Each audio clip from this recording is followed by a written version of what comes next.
Hello, everyone. This is Aaron, and I am here to answer a simple question. Why is Stray?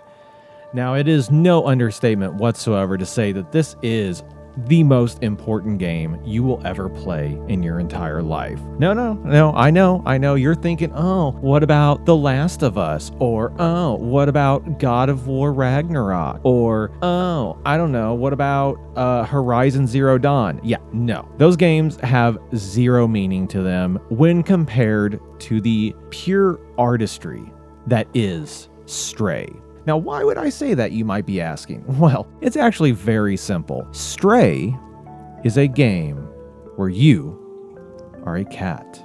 Yes, I know. Contain your excitement if you can. It is true. This is a game about a cat, and you get to exist as this cat. This game is so in-depth in this idea of you being a cat that you even have a meow button. I know, this is radical gameplay ideas that they're pitching right here, but it is true. You have a meow button. You can be cat in all the cat ways that you dare want to cat. You have it all.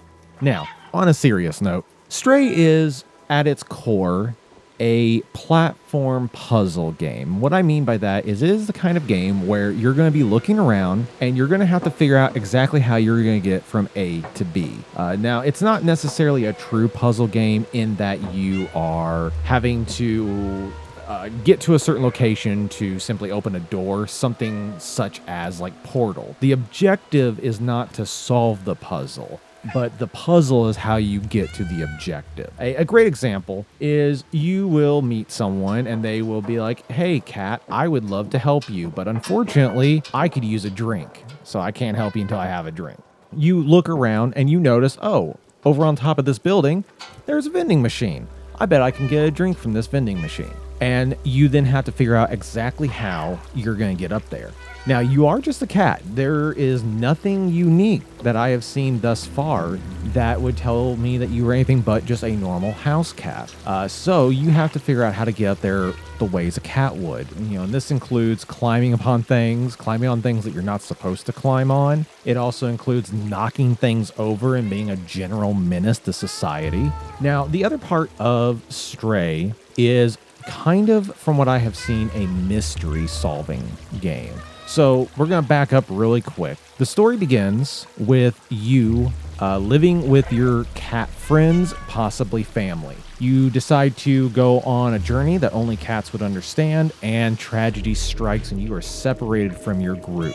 This leads to you finding yourself in a place that you've never been in before, and it is a even less natural looking area than where you were beforehand. It's dirty, there's garbage everywhere. There are these strange, bulbous creatures with glowing face holes that are actually horrifically violent, and you do have to run for your life. But you end up finding yourself within a city, and this city is very heavily based on the idea of a dystopian, possibly cyberpunk city. There are no humans to speak of, just robots that have all just been left to live in squalor and to try and survive as best they can, because they are, as far as we can tell, sentient. You eventually find your way to a room where you find the body of a robot that is no longer functioning. However, it appears that this robot's mind has been digitized into almost like an internet, and you download its brain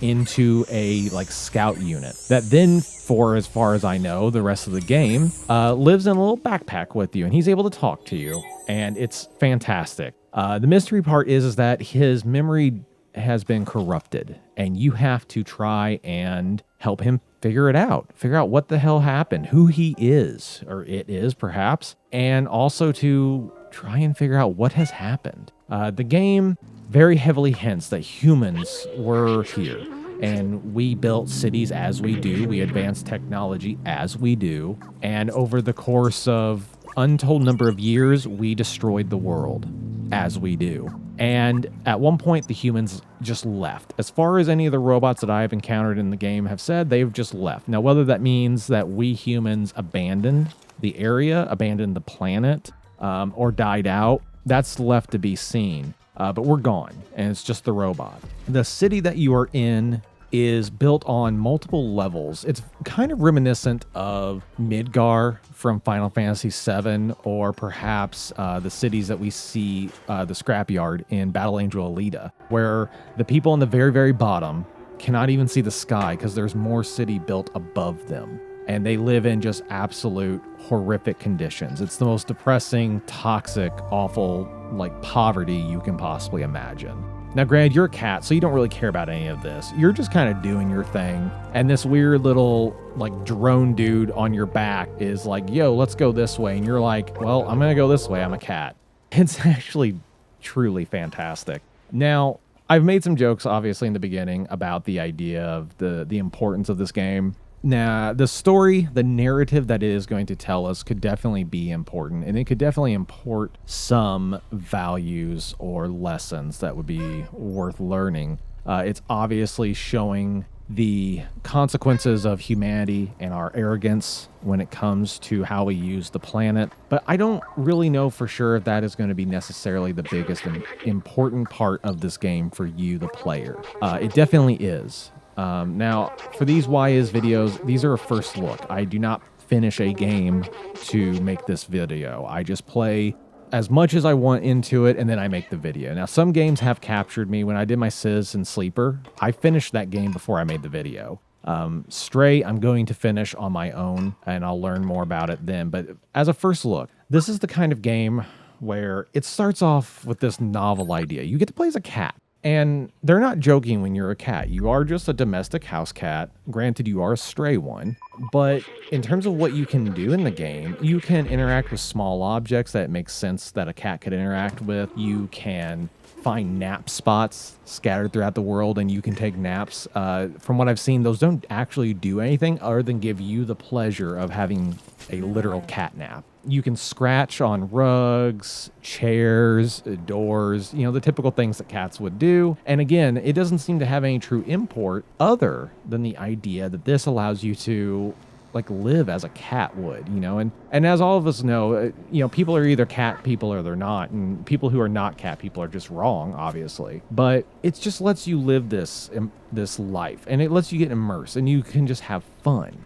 And then the story is subtly back-noted, but yet forefront at the same time. And I think that they've done that in a really smart way, in that the cat doesn't care, it's a cat. And it's just these events are going to happen around it as the cat is doing its travels around. But the story is clearly hinting at very, very large depth, very deep depths. That's a silly statement that doesn't need to be said, but I said it anyways. But it gives you this world and this lore that you're going to have to discover together with the robot companion, because since they've forgotten everything, they have these ghosts of memories that you have to piece together. Because of the way the game is set up, though, this is going to be a kind of thing where exploration is key, and if you don't want to explore, you can probably really quickly mainline the story, but you're going to miss out on a lot of the little details that truly make it a cohesive story and world. So going around and exploring is heavily, heavily suggested, but it's a fantastic game. This is one of those kind of games that you just don't get to see too often. A lot of times nowadays in our current environment of gaming, we have games that kind of fall into different categories. You've got your super heavy story games. Some examples I gave were like The Last of Us or God of War. Those games, they are well fleshed out, but the point of them is the severity of the story. It's the idea of you getting drawn in with these characters. And then other games are just cheesy fun. That's Nintendo in a nutshell, basically. Look at any Mario game. It's not a story. It's just you playing a game and having fun. And Stray is kind of a weird one because it has this wonderfully deep story that is something that you're going to either catch or miss based on how you play the game. But it also allows you just to have the fun, the novelty, if you will, of being a cat and just exploring. Now, one thing I will definitely say is that if you are someone who enjoyed a game like Portal, I think Portal is a really, really good example for this. If you enjoyed the idea of Portal, where you are solving puzzles And to progress, the puzzle solving is paramount, but it's not a puzzle solving in that like a literal table puzzle or riddles or anything like that. It's figuring out, how do I get here? How do I get this thing? Where can I find this thing? If that's something that you enjoy, I think that Stray is definitely a game that is up your alley. You know, like I jokingly said in the beginning, this is a game where it's a platform puzzle game, but that is just a means to the end. The only other thing I've seen in this game, which is both a additive to it as well as a bad thing, is that so far the only other kind of things I've run into were fetch quests. You run over and someone's like, "Yo, dude, I like to play the music, and but I don't know any songs. You think you can find some songs for me?" And then you get to travel around and try and find some songs to give them, some sheet music, and then they'll play the song for you. Some of us don't like the fetch quests. I personally don't mind them too much, especially if they can help you in another way as well. So using that specific thing as an example, going around and finding the sheet music, you kind of find it as you're going along the actual story, / finding the sheet music also helps you continue the story. They kind of go hand in hand because it just works together. And that it really helps with that. But like I said, if you are someone who is a Portal fan, I think you'll be a Stray fan. And it's even better because you're a freaking cat. I can't harp on that enough because you are a literal cat and you get to do cat stuff. So in summation, why is Stray? Stray is because if every dog has their day, then every cat should have their nap. That's awful. But it's okay, because that's how we're going to end this.